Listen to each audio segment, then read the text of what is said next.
Good morning all. Today's topic is heat and radiation related illness. So how many of you think there is winter in Pondicherry? Is there any winter in Pondicherry? It's quite pleasant now. But most of the days, most of the months of the year, it is pretty hot. Does anyone remember fainting in school assembly? No one? All strong boys and girls here? Never? So you would have heard of children standing in the school assembly for long, waiting for someone's speech for long, and just fainting off.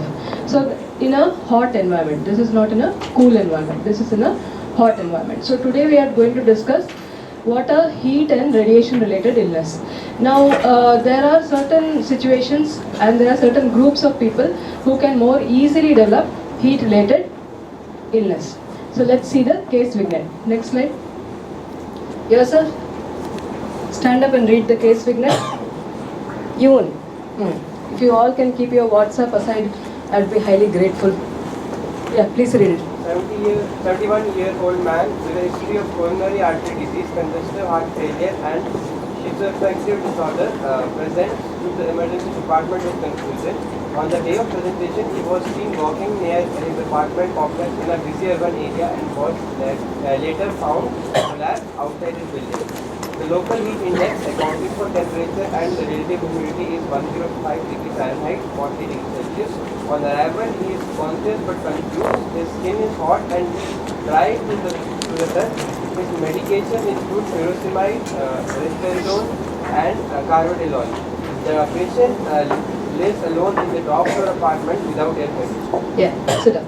So this is basically an old man and he has got some comorbidity. So he is a heart disease patient, he has got some psychiatric schizoaffective disorder. So there are two things, there's a age, there are comorbidities and he's also on some drugs. So what are the drugs he's on? He's on furosemide, he's on risperidone and carvedilol. So these three are the patient related factors which you need to remember before you solve it. Second thing is the environmental factor. What is the temperature? Around 40 degrees. That is pretty high. Even a Pondi doesn't go beyond 35 in the hot summer day, isn't it? So it's a very hot day.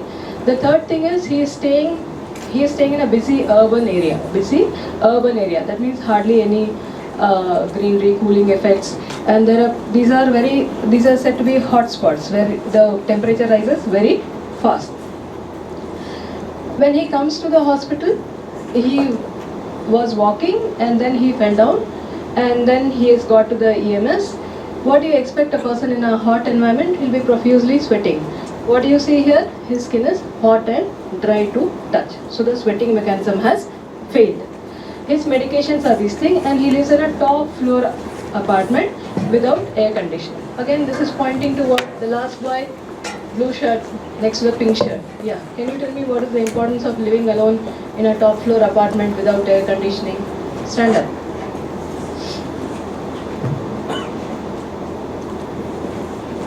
Just a guess. It's a simple question. If you had listened to it, you would have realized that there's an old man who has fainted because of the hot sun. He's not fainted because of hypertension. What is the class on? Topic of the class? What is the class on? Go back, previous slide. What is the topic of the class? Heat and radiation related illness. Can you now guess? Next. It's a heat related illness. It's not actually dehydration alone. It's a heat related illness. Now why we are taking this class is to analyze further what type of heat related illness it is. Next slide. He lives in a top floor, that means exposure to heat is lot and there is no AC. So that is another issue. So now how do we maintain our temperature? If it becomes very cold, we start shivering. We might wear a sweater or take over a blanket. If it is very hot, you sweat, is it not? All of us sweat a lot. So the problem is we are maintaining this temperature. We are going and taking a sweater, we are going and switching off the fan. There might be a situation where you don't have a jacket. You have gone somewhere which is cold unexpectedly and you don't have a jacket.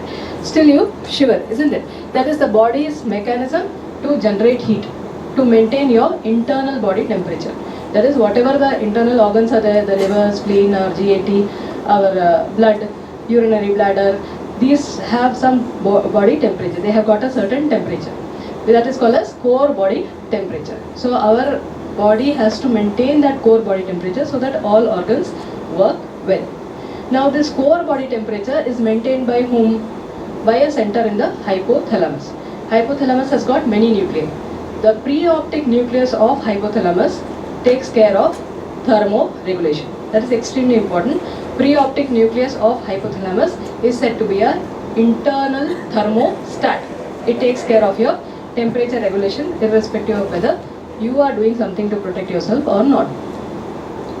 So how do we generate heat in our body? Just by basal metabolism and if you are doing an exercise. So that is how you generate it, how you dissipate the heat. Dissipation of heat is what we studied in our childhood school science days, evaporation. Sweat is evaporating in the air. Radiation, that is the energy is going into the environment. Convection, anyone remembers what is convection? The whatever heat is there is going into the cool air surrounding you. And what is conduction? You are sitting on a cold stone and the heat of your body is going into the colder surface to which you are attached or to which you are touching. Next slide. Now so again we have got certain temperature regulation mechanism. The main thermostat is, what is the thermostat? Hypothalamus. Which nucleus of hypothalamus? Preoptic nucleus of hypothalamus. So you can, if you feel hot, there is a temperature reduction mechanism. Simply be sweat. What happens? The peripheral vasodilatation will happen. That is, how is it happening? Through our autonomic nervous system. So when the temperature has to be reduced, body has to be cooled down, we sweat and the peripherals will dilate. The skin is such a large organ and it can increase its blood flow several times, 10 to 20 times. So a large amount of blood flow happens to the skin, that is peripheral vasodilatation, and a large amount of heat is dissipated through sweat. What happens when we feel cold? When we feel cold, there is heat production again via the autonomic nervous system, and there is shivering, that is again through somatic motor neurons. So these are the temperature reduction mechanism and temperature generation mechanism in a very simplified form. You have to have an intact autonomic nervous system for this, and you have to have an intact hypothalamus. Which nucleus of hypothalamus? Preoptic nucleus of hypothalamus. Next. Now there is something called acclimatization. That is, you get adjusted to the climate. Fairly simple. But for that you should be in that climate for a long time. Like all of you are in Pondi for how long? 2 years? 3 years? 2 years, isn't it? So you have got acclimatized to this climate. You might be coming from a cold place, but you have got acclimatized to the hot, humid climate which we have. So you have had 1 to several weeks of exposure to the heat and the body adjusts. So you start, the thermostat comes down. You start sweating at a lower temperature. That is, the body has realized that it is heating up and it initiates mechanism of sweating. Amount of sweating also increases.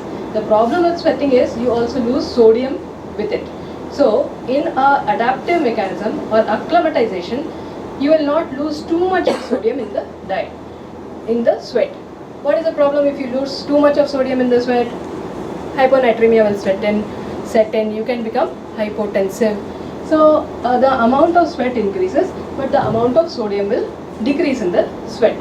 Plasma volume will also expand. Heart rate will lower. Stroke volume will increase. These are all the physiological mechanisms which help us to acclimatize to a particular climate. It may be, I'm giving an example of heat because we are discussing heat related illness. Similarly for cold also. So when you are acclimatized, you should be working in that environment for several weeks.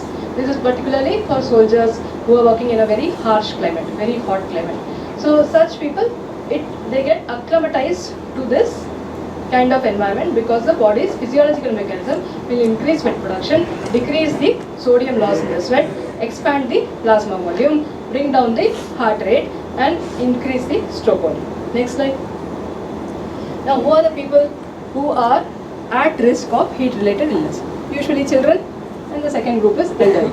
Those who have comorbidities. They are a little, may not be ill, but they have some chronic illness.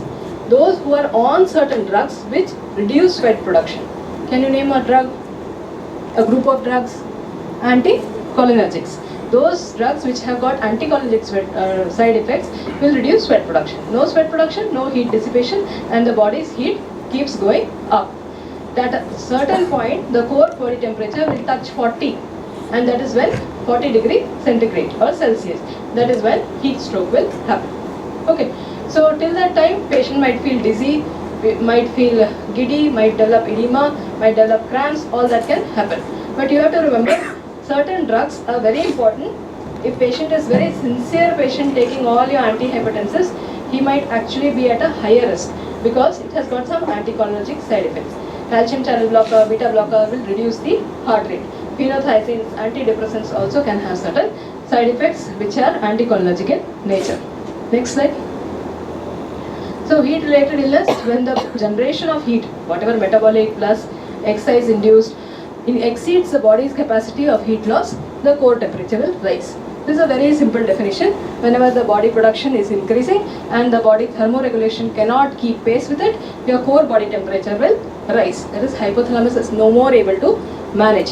The core body temperature will rise. Once it touches 40 degree, all the organs will start failing. Next slide. So there's a spectrum or everything. The most severe thing is the heat stroke, and heat stroke is a short note for you. Heat stroke is very important because it's an emergency. You treat fast, the patient gets better. You don't recognize it, the patient is likely to die. Then what is mild illness? There is something called moderate illness. Mild illness, patient can, like I said, fainting in a hot assembly. So heat syncope. I'll tell you each one in one slide. Heat edema. Patient goes to a hot environment, his legs have swollen up. Heat cramps, that many of you, are there any athletes here? No one goes cycling, walking, physical exercise? No? I'm not going to ask you a question, you can just tell me whether you go or not. No? All lazy bunch of WhatsApping fellows? No? No one is? I thought you people are a lot into exercising nowadays? No? Okay, so you must start. You will say that, madam, you told heat related illness will come, so we are not doing it. It's not so. It is all in moderation. So patients who are marathon runners, there are many athletes, even a tennis player, you might see that gets exhausted in the middle of the game, sits down, someone puts an ice pack on his head, someone puts an ice pack on his leg. So they can get severe heat cramps. They'll have severe pain in their muscles. Heat rash, all of us have been exposed to a hot sun and reddish rash over the covered areas of the body, not over the exposed area, over the covered areas of the body. Moderate illness is just in between, before the stage before the heat stroke develops. That is moderate illness. It's called heat exhaustion. That is, temperature has not reached or crossed 40 degrees Celsius. It is somewhere 39 or 38. But if you don't treat, the patient will develop heat stroke. Next slide. Heat edema, very simple, swelling of limbs. Why does it happen? It happens in a hot climate because of peripheral vasodilatation. Once peripheral vasodilatation is there, there will be pooling of fluid in the interstitial space. So this is nothing but a compensatory mechanism of our body to heat exposure. What do? Simply ask the patient to move away from the heated place and put some pillows under his legs, raise his legs. What is very important? You do not give a furosemide. You do not give a diuretic. This is only heat related heat edema. That means what? You must be sure that there is no other illness which you are missing. Patient should not be a heart failure patient and then you are treating for heat edema. Here simply patient has got edema. There is no breathlessness. There is no rise in JBP. There are no crepitations. Next slide. Heat rash, the areas where the sweat cannot evaporate. I said body heat dissipation happens with, heat dissipation occurs with sweating. Okay, so where the sweat cannot evaporate because the body is covered with some heavy or tight clothing. So in such areas there will be rashes will develop because the sweat glands will be blocked by the damaged epithelium of the skin and they will burst, and those areas folliculitis may develop. So what is the problem? There may be a superimposed bacterial infection. Next slide. What do? Again, simply ask the patient to remove the clothing. Treat with evaporative cooling. Any guess what is that evaporative cooling? I told you sweat should evaporate. No. So here you just spray with some cool water and run a fan the patient so that the water will evaporate. That is evaporative cooling. Glucocorticoid creams will help. If there is evidence of infection, then only antibacterial creams have to be given. But do not put this oil and Vaseline, topical emollients are not indicated. Monitor for cellulitis. A sicker patient, elderly patient with a diabetes is likely to develop cellulitis. Advise patients who are in a hot environment to wear loose clothing so that the sweat can evaporate. Next slide. Now this is the heat syncope. A child fainting in the school assembly, standing for long, whole day, annual day, sports day. So there is a brief loss of consciousness due to, again, vasodilatation. All the blood has pooled into the legs. So there is cerebral hypoperfusion. So patient will faint because of syncope, because of hypoperfusion of the brain, because the blood has pooled in the limbs. Why blood has pooled in the limbs? Because of vasodilatation. Why the vasodilatation happened? That is the body's compensatory mechanism to manage the heat. Next slide. What do? Take the patient to a cool place. Since he has fallen, keep him in supine position. Don't make him sit. Keep him in supine position. Passively cool the patient. Put the fan on. Spray some water. Fan the patient. And if he is not recovering, you expect a recovery within 3-4 minutes. If he is not recovering, then take him to a hospital for a detailed examination. If there is a previous pre-existing cardiac condition, then you must take him to a hospital immediately. Next slide. Heat cramps. Now heat cramps, as the name says, painful cramps, very painful cramps in the abdomen, arms, legs, during or after activity in the heat. What is the problem here? It is not just heat edema or heat syncope. Here a lot of salt is lost in the sweat. Excessive amount of salt is lost in the sweat during physical exertion. So because of excessive sweating, excessive loss of sodium in the sweat, the patient develops severe heat cramps. So you would have seen all the tennis players, they have some rehydration solution with them, sports drink. What is that? That has got enough sodium to prevent this heat cramp, because the amount of sweating which happens in a tennis match, the sodium is lost through the sweat. So you give oral rehydration, fluid repletion. What is the idea here? Why am I telling that sports drink? They are not simply drinking water. Plain water will make things worse. They have to drink isotonic fluids, or they have to drink fluids like ORS or fluid which have got adequate salt in it. Next slide. Now heat exhaustion. Again, this is a little worse. What is the problem? Profound fatigue, weakness, nausea, headache, dizziness, combination results from decrease in total body water content. Why? Because so much sweating has happened. There are two things. It can be just due to salt depletion, like I told you before, or it can be due to water depletion also. What can happen? A laborer working at a construction place, he knows he's in a hot climate, but he just ignores it. He just ignores drinking water. So there is absolutely no water intake and he is sweating. So there is a loss of water, and that leads to heat exhaustion. At the same time, an athlete, he knows he has to run the entire say 100 kilometers or something, and but he still doesn't take, he takes lots of water. He doesn't take a balanced solution. So there is loss of salt here. Water he is repleting, but he is not repleting the electrolytes. So it can be due to water depletion or salt depletion. There is a mild elevation in core body temperature. Anyone can tell me how to measure core body temperature? Yeah, I couldn't hear. You can just tell again. Very good. So rectal thermometer. Anyone else? Esophageal temperature monitor. Anyone else? Bladder also you can monitor. Anything else? Tympanic membrane can be monitored, because the blood supply is through the internal carotid. So you are actually measuring the temperature in the internal carotid. Problem is, it does not accurately reflect. Tympanic membrane temperature does not accurately reflect your core body temperature. Core body temperature, you cannot do a esophageal monitoring or a bladder monitoring, because they are invasive. You are going to put something into the body. But a little lesser invasive rectal thermometer is what is used to record the core body temperature. So here, go back. What is most important is, in this, patient has not developed any altered sensorium. Patient is not in a confused state of mind. So there is an elevation of body temperature. They are having headache, they are having nausea, they are having fatigue, weakness, dizziness, but they are not confused. Okay. So the mental status is not altered. We often use AMS, altered mental status. If patient is confused, he cannot recognize his relatives, he doesn't know what he ate, he doesn't know where he is in altered sensorium, then your diagnosis becomes heat stroke. Till that time it is heat exhaustion. Next slide. For heat exhaustion, again remove the patient from the hot environment, make him lie down, evaporative cooling you do. There is something extra, you have to rehydrate. Intravenously you give normal saline, you give ringalactate, and you give oral rehydration with balanced solution like a ORS.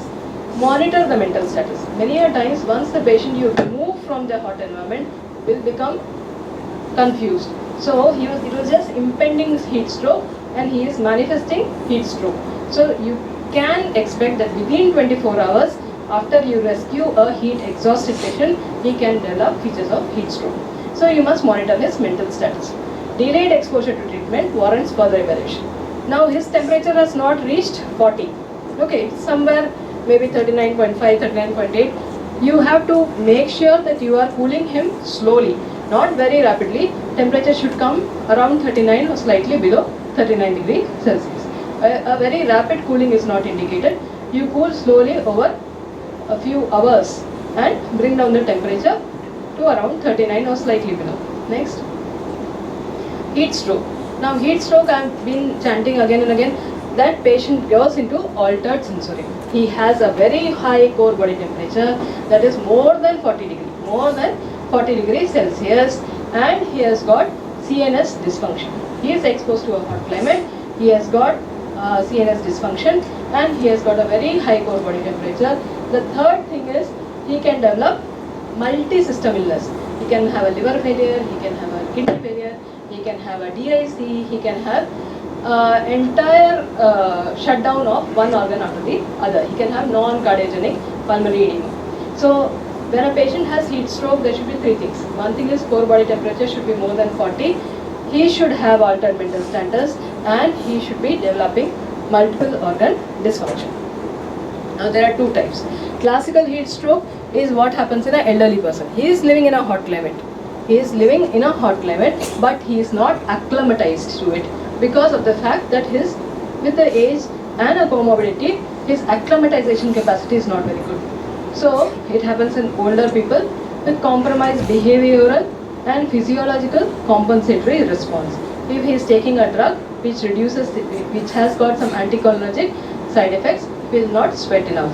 So thermoregulation will be impaired. He is likely to develop a classic heat stroke.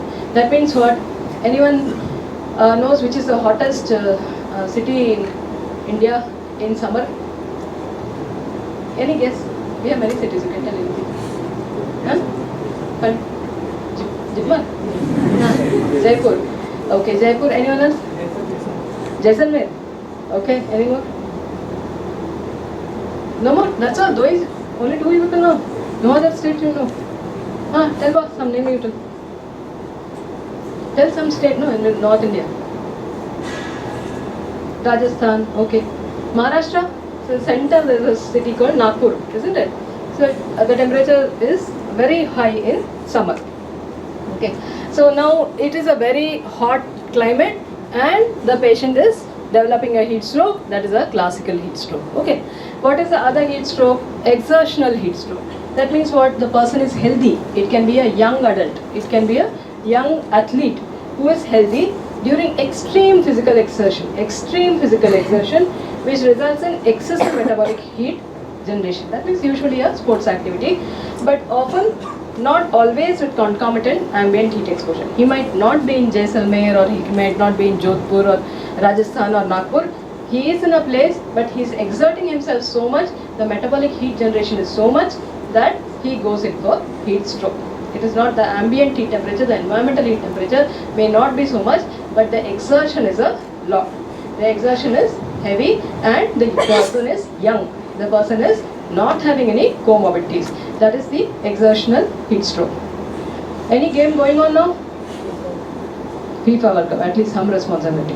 So there you see the footballers are running for hours together, isn't it? If someone collapses, you know what to do, isn't it?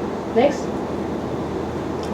So severe illness, again this is very important, that's why I am repeating again and again, classical heat stroke and exertional heat stroke. Exertional heat stroke is usually in a young individual with on exercising extremely.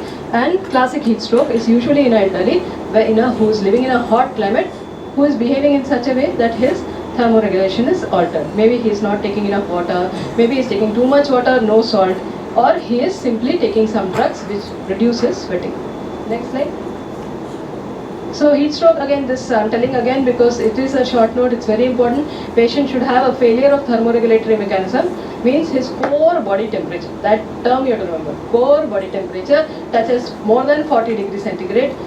He will have neurological manifestation. He can develop multi-organ dysfunction. Multi-organ dysfunction includes patient develops shock.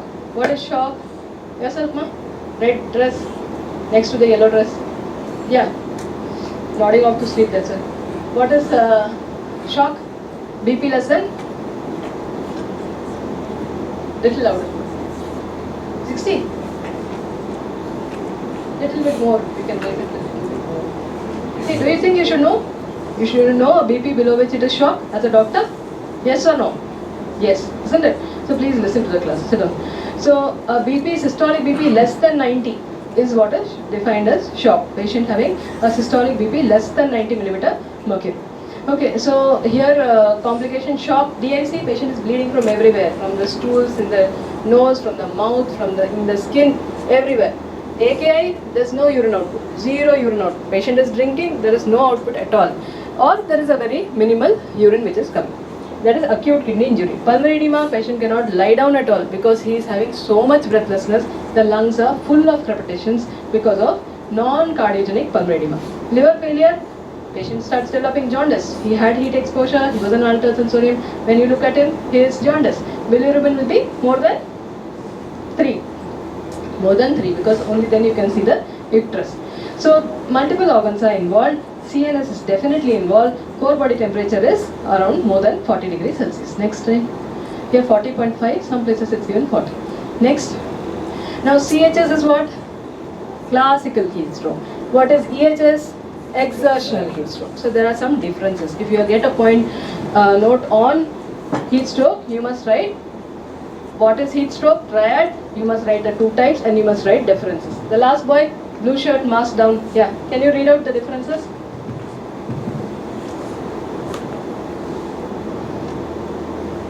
Come in front. You are wasting my time. Come in front. Quick. Come in front. You will see better and I can hear you better. Come. You are attached to him or something. Come. Leave your bag. Just come. Come. Sit there. Read out what is written. You have a bench there. Yes. Just read it out. What are the differences? Very good. Sit up. So which one looks more sicker patient? Actually, if you see, except for the CNS dysfunction, there is a myocardial injury, DIC is there, marked lactic acidosis, rhabdomyolysis. This is a young individual who is exercising. So what is happening? He'll develop first muscle cramps. He ignores it. He'll develop heat exhaustion. He ignores it. And then he develops rhabdomyolysis. Rhabdomyolysis, what is rhabdomyolysis? The muscle breakdown will start happening. So what will be the urine color? Urine will have myoglobin. So it will become black colored, dark brown or black colored urine will pass. Next what will happen? No urine will come. That is acute renal shutdown. That is the most important thing of EHS. That patient develops rhabdomyolysis. Other things are all associated. Patient will develop AKI because of rhabdomyolysis. Lactic acidosis is again because of rhabdomyolysis. Hyperkalemia is again because of rhabdomyolysis. Other things, hyponatremia, hypoglycemia. Patient can have myocardial injury. What is the other difference? Here what do you see? Diaphoresis, profuse sweating. What is in the other side? Anhidrosis, no sweating. So that is the most important difference. Apart from the fact that the classical heat stroke will happen in an elderly individual with comorbid illness, he'll come with a hot and dry skin. There you have a young healthy individual who has got profuse sweating, but he has got a renal shutdown or acute kidney injury because of rhabdomyolysis, that is muscle breakdown. The other side, if you see classic heat stroke, it is happening during a heat wave. That is, I was asking you which cities are the hottest in summer, because there are some days which are really hot.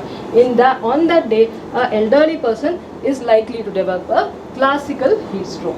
On any day, an athlete who is exerting himself severely can develop a exertional heat stroke. Okay, so again the classic heat stroke, patient does not sweat, patient can have CNS dysfunction, it's a must. CNS dysfunction only is the one of the important components of triad of heat stroke. Triad means 3 symptoms. Core body temperature should be more than 40, patient should have CNS dysfunction, and patient should have multi-organ dysfunction. But you see the other components, patient will have oliguria, patient will have mild coagulopathy, mild lactic acidosis, mild CK elevation, normal sugars and electrolytes. But there you get hyperkalemia, hypoglycemia. What is hypoglycemia? Like all of you are now already. What is hypoglycemia? How much should be the sugar? Yes sir, last girl. Any guess? How much should be the sugar? Less than how much? If you don't have breakfast and come, you feel hypoglycemic. So what are we talking about? Say some number, no problem. 90 is for BP. This is 60. Okay, sit down. So don't you think you should know what is hypoglycemia? Yes, you must, isn't it? So below 60 is patient have 60 milligram per deciliter is patient having severe hypoglycemia. Severe hypoglycemia. So hyperkalemia, what is the potassium? Potassium cutoff, upper limit. Very good.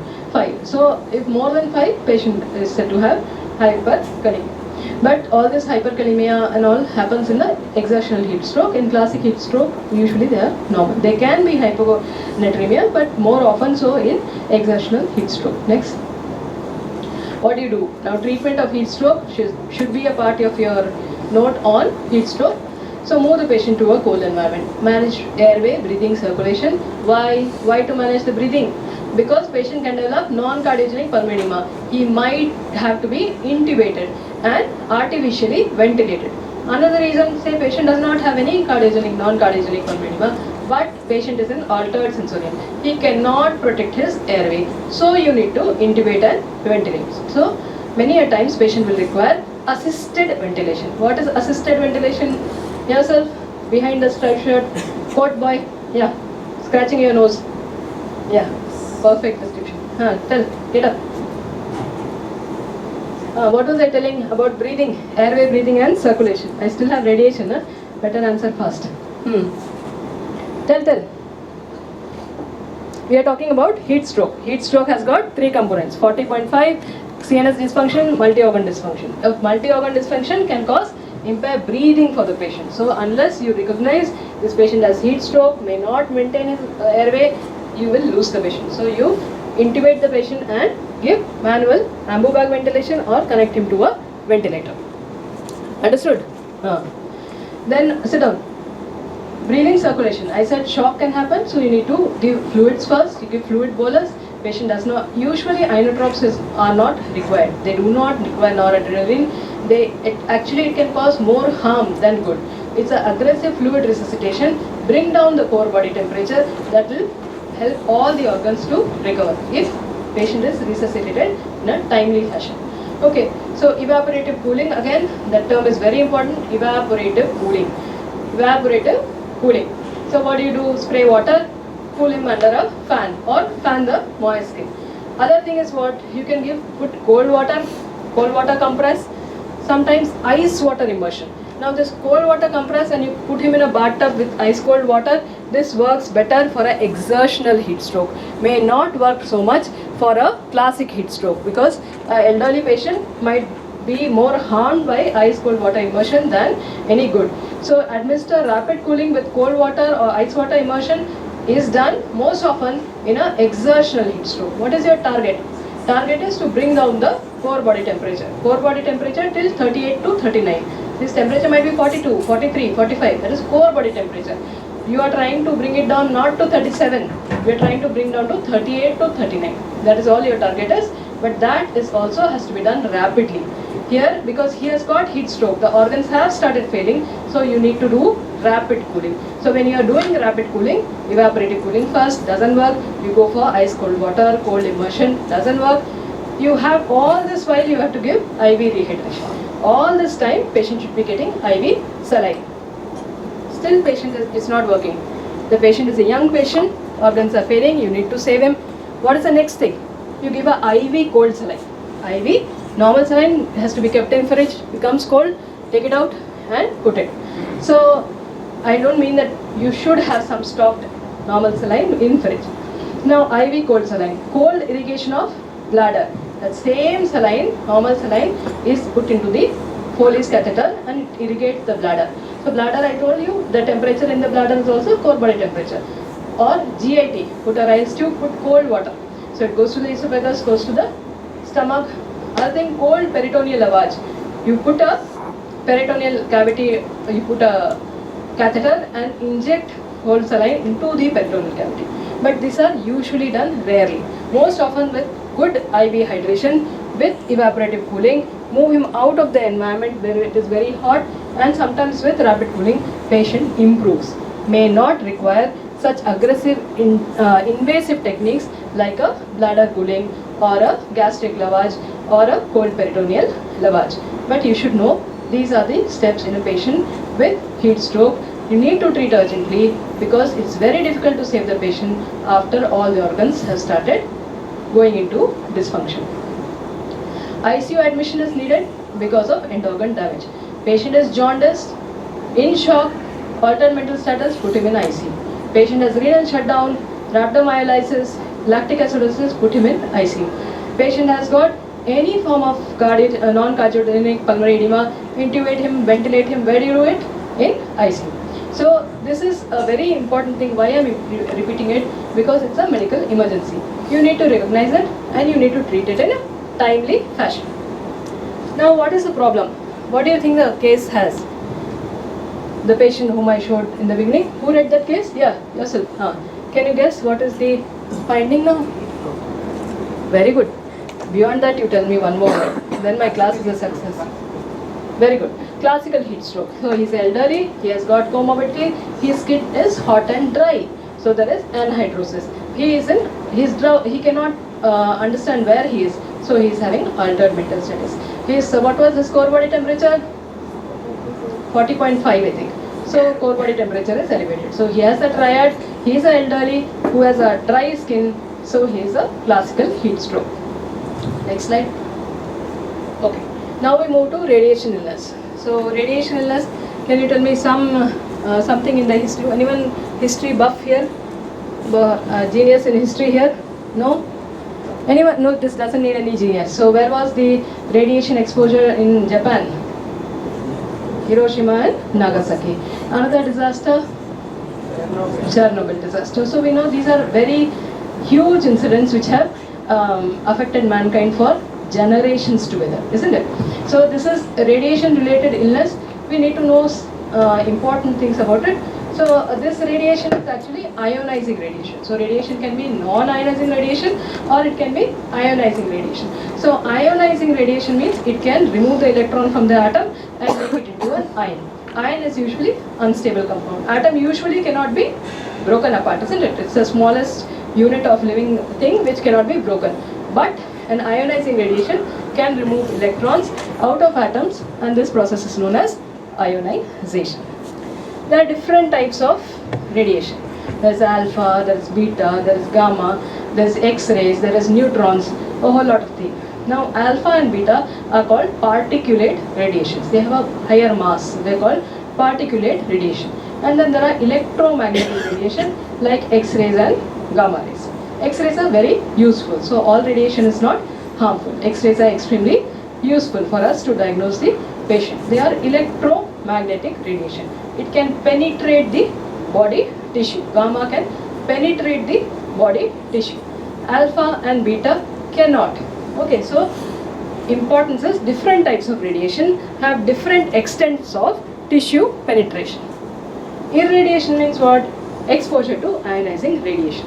Irradiation is exposure to ionizing radiation. Ionizing radiation is what? Which can break off the atom, remove the electron from the atom. Anyone can tell me some radioactive compound names? Nuclear reactor, what do we use? Uranium, plutonium, uranium, plutonium. Any more? All this, what do we use for doing a radionuclide scan for a Graves' disease? Iodine. Okay, so we know a few. Next. So the type of radiation depends on what all they can traverse, that how much extent they can penetrate. Now alpha and beta are usually from uranium and plutonium. They cannot even pass through paper. Okay, they cannot pass through paper. They are having 2 protons and 2 neutrons. They have a heavier mass. Beta has got only a negative charge, 1 electron. So that can penetrate paper, but it can be stopped by plastic. It cannot penetrate plastic. Now gamma radiation, electromagnetic radiation, X-rays can penetrate tissue also. It can be stopped by a concrete or steel or lead. If someone is doing an X-ray, what do? You are exposed, you are not wearing the lead jacket. So you go and stand behind a wall. This will happen to you when you actually do internship or you take care of patients. You are working there in the ICU and the X-ray technician comes to take a bedside X-ray. Now you don't want to be exposed, it's a irradiation, so what do? We go behind, there are some enclosures which is bounded by a wall. Either you go out of the ICU or you are not having that much time, you go behind a wall. That will protect you from the X-rays. Better still, if you are working in a radio diagnosis department, you will be wearing a jacket. If you are working in a nuclear medicine department, who has seen the nuclear medicine department in JIPMER? No, it's a beautiful reception they have got, isn't it? Oh, you'll forget you are in JIPMER only, it's so nice. So they wear a badge. What is that badge? Which can record the amount of radiation which they have been exposed to. Okay, so, but they also wear protective equipment. Despite that, they have a badge, dosimeter. It's called dosimeter. The amount of radiation they have been exposed to, they have to keep a watch on what they have been exposed to in their working place, in the safe environment. Okay, next. Okay, so this is basically the radiation, what it can do. It can damage the cells, the atoms of the molecules it can damage. And how does it damage? By formation of free radicals. Whenever free radicals are produced, there is excessive inflammation, there are certain cytokines released, and there is basically a DNA can get damaged. Radiation can even break down the human DNA. Okay, so if the DNA is damaged, that particular cell will die. Sometimes the DNA can get mutated, or there can be a change which carries on to generation. So there's a permanent DNA alteration. There's a permanent DNA alteration. That means radiation can have 2 types of effects. Next slide. There are 2 types of effect. One is called a deterministic effect. Nothing, just that amount of radiation, 2 gray radiation is there. This damage will happen to the eye. Eye will develop cataract. Patient has radiation exposure, and the stem cells of the bone marrow might die. So if he is exposed to a more than 2 gray of radiation, he might become infertile. Patient can develop lung fibrosis. CNS, permanent brain damage can occur. Bone necrosis can occur. Or patient can develop lymphatic fibrosis. That means above a particular dose of radiation, a higher dose of radiation, there is a tissue damage. You know, this is dose dependent.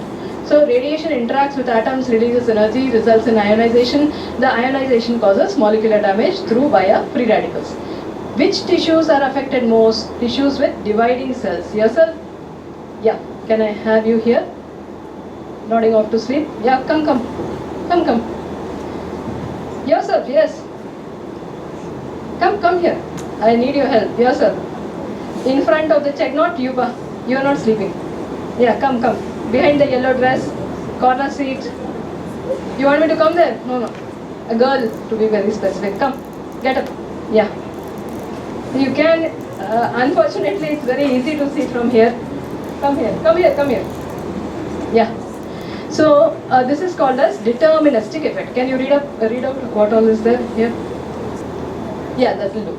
Sit down. So what is the second sentence is tissues with actively dividing cells. The bone marrow is actively daily producing RBCs, daily producing lymphocytes, daily producing platelets, at least platelets once in a few weeks, RBCs once in few weeks.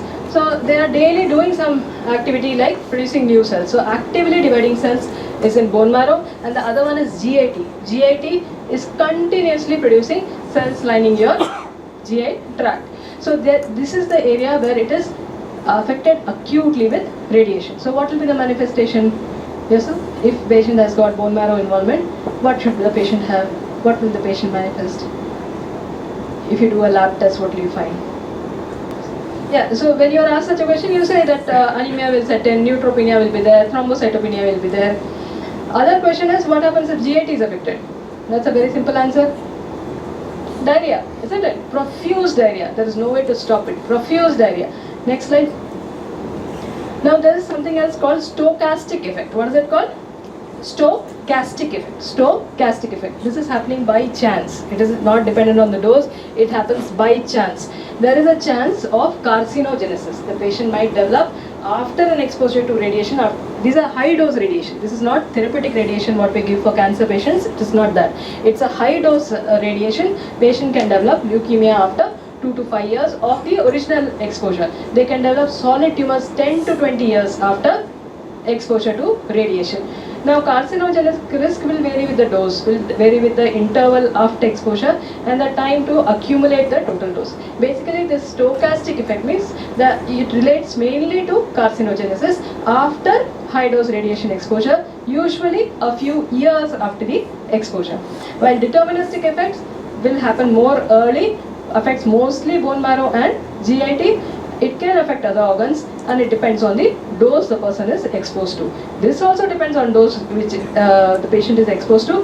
But deterministic effect, if 100 patients get that 2 rad radiation, most of them will develop this in different organs. But here it is not that all the 100 who had a radiation exposure will develop cancer. Some of them by chance can develop cancer a few years later. Cancer can be hematological cancer or it can be a solid tumor cancer. With the carcinogenic risk depends on the dose, but this is called a stochastic effect. What is the effect called? Stochastic. Do not repeat after me. Say stochastic effect. Next slide. Now this is the last few slides. There is something called acute radiation syndrome. Acute means it has to happen immediately.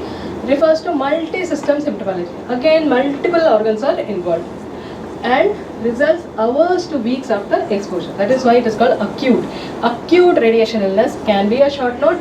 It can be a viva question. You have to say it is a multi-system involvement which happens hours to weeks after a radiation exposure. Now the important thing is there are a few stages in it. There are basically 4 stages. There is a prodrome. When patient is exposed, he might vomit, he might feel nauseous, he might feel dizzy. Then there is a latent phase where nothing happens. For a few weeks he feels alright. Then there is a clinical illness. He can develop profuse diarrhea, he can develop sepsis, infections because of bone marrow involvement, and the later stage where either patient is treated and he recovers or he is too much beyond any repair and multi-organ dysfunction leads to death. So there are 4 stages. There is a prodrome, there is a latent stage, there is a clinical illness, and then recovery and death. These are the 4 stages of acute radiation illness. Most important thing is bone marrow affection. How is the bone marrow affected? There is transient depression of bone marrow. So one good thing is it is transient. That means there is a scope of recovery. When does it recover? After 2 to 3 weeks. So acute radiation illness, it is not a stochastic effect. Because stochastic is cancer after several years. This is a acute radiation illness where patient has got 4 stages. He'll be in the latent stage and then prodromal stage, latent stage, clinical illness and recovery or death. And the main thing is the bone marrow gets depressed. Bone marrow is a factory, isn't it? Of our RBC, WBC, platelets. We cannot have a normal hemoglobin without a normal bone marrow. So bone marrow depression can cause lymphopenia, lymphocytes will fall, but it is a transient thing. It should improve after 2 to 3 weeks. Next slide. Next. Okay, we just go back. There was a picture there. There's no picture in this also? Okay. Next slide. Okay. So how do you manage? There's a picture given in Harrison. It's basically if it is more than 2 gray of radiation, the bone marrow is affected. If it is more than 20 gray of radiation, then patient can have multi-organ dysfunction very rapidly. So if patient is exposed to say a Chernobyl disaster, these are very huge things that even no amount of man-made effort would have salvaged the people who were exposed. But in a smaller exposure, you remove the patient from the site where there is a radioactive exposure.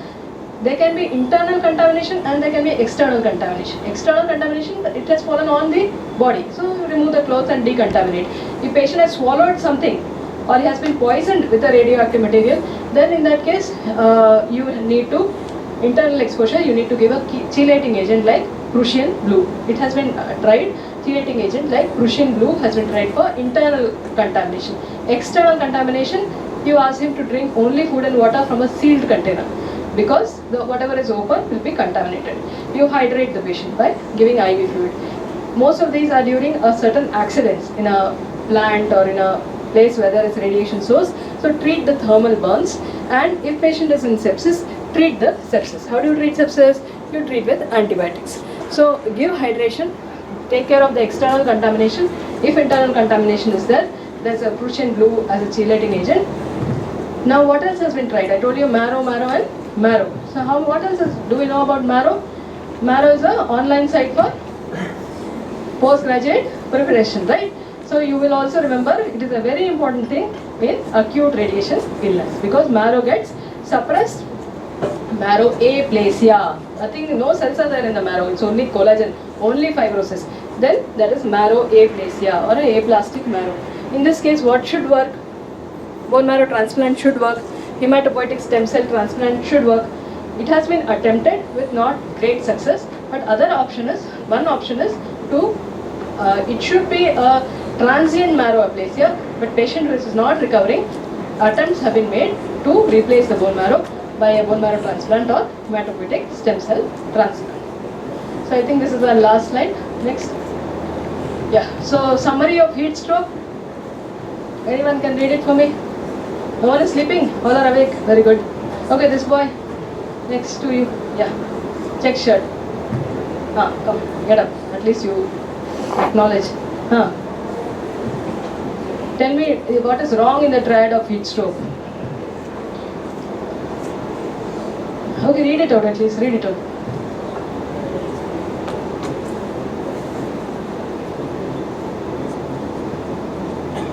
That is all. That's 3. Of these 3, what is wrong? I have repeated one and missed one. No? It is a heat stroke, so there should be 40 degree, and there should be altered mental status. The third one is the same as the exposure to heat. It is multi-organ dysfunction. The triad is there should be multi-organ dysfunction. The last one is radiation-related illness. Depends on dose and duration of exposure. There are 2 types of effect, deterministic and stochastic, and primarily it will affect the dividing cells in the marrow and GA. This is all. Thank you.